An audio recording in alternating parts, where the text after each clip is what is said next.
in high definition. This is KCAL 9 News at noon. All right, it's back to school time. That means some new health concerns for parents and students. Today, we're going to show you how to protect your family from head lice. Our expert mom offers some great tips. She's going to join us live. I know, it makes you itchy, doesn't it? In just a few minutes. All right, it's back to school time. That means some new health concerns. Today, we're going to talk about how to protect your family from getting head lice. Our expert mom offers some great tips. She's going to join us live here in just a few minutes. Now that school's back in session, there's always a danger of head lice. Medication is available, but so are some organic products. You just say it, and I want to go like that. Lice lady Risa Barris joins us with some all-natural tips to prevent and treat head lice. Risa, welcome. Hi, thanks for having me. It's nice to be here. So this is every parent's fear. You know, you get the call, so-and-so in the classroom has head lice, and the panic sets in. Exactly. But it doesn't have to be that way. You say you can prevent it. Absolutely. There is definitely things that you can do to prevent head lice. You know, the American Academy of Pediatrics says there's between 6 and 12 million cases of head lice a year. Wow. Yeah. So we came out with a line of products that use organic herbs like rosemary and citronella and tea tree, lavender. Lice actually don't like the smell, so they stay away from them. So we have a spray called the Rosemary Repel Leave-In Spray that we tell parents to use every morning before school. We always say a spray a day keeps the lice away. And, you know, just the common sense things. Don't share hats or combs and brushes, headbands.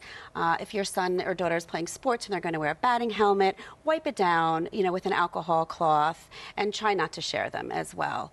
And we really recommend that parents do weekly head checks with a metal comb, which you really can, you know, see and get very close to the scalp. Is that the metal comb that you brought? Okay, so you just slide that through the hair? Slide it through the hair. You can see how close the teeth are, right? So it's really nice. So it catches anything that, you know, you might find. And it's a good idea to do a weekly head check. That way, if you do find something, you know, you don't really go into crazy panic mode that it's a, you know, big nightmare.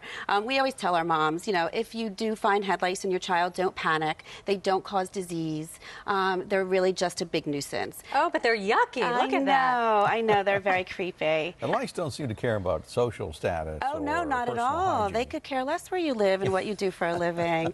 You know, we always tell our moms, try not to panic. If your child does come home with head lice, find a natural product.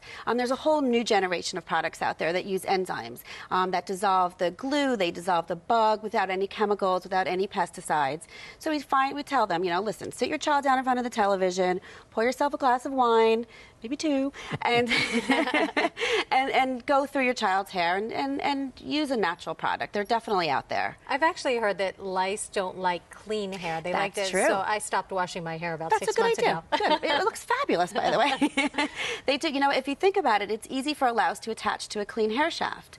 So if the hair is a little dirty or it has a little product in it, they slide right down. They can't really grab on because their claws are really tiny. Oh, so it does make sense. Really? So yeah. So Fairy Tales has a gel. We have a hairspray that really puts that nice product on the hair, puts a seal, so the louse can't really attach to it. Is there a lot of myths about head lice? Oh, yes. Well, again, we discussed the social status. You know, everyone thinks that, you know, they like the dirty hair or, you know, they go to unclean children, and that really is really not the case. People think that if they swim, they can kill them that way in chlorine. They actually go into a state of suspended animation. Really? Yes, so they do not drown.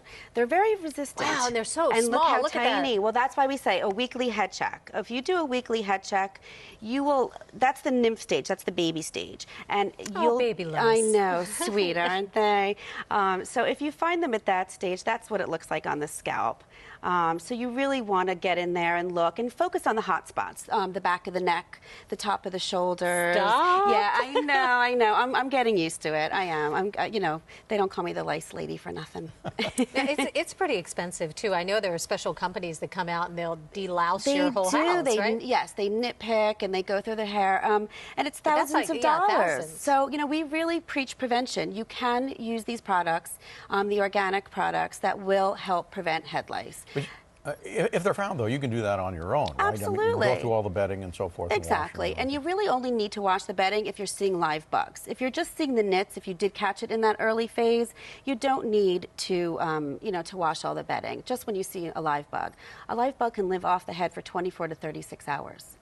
So you definitely want to, wipe down surfaces and vacuum if you do see them. You mentioned rubbing alcohol inside the sports equipment and stuff like that. That works? Rubbing Yeah, alcohol well, because you just want to wipe it off. It's not going to kill it, but it just helps, clean the surface of something, which is something you want to do. Will you know if you or anybody in your family has head lice if they just have the nits? Will there be scratching? Yes, they'll start to scratch. So you'll see the scratching.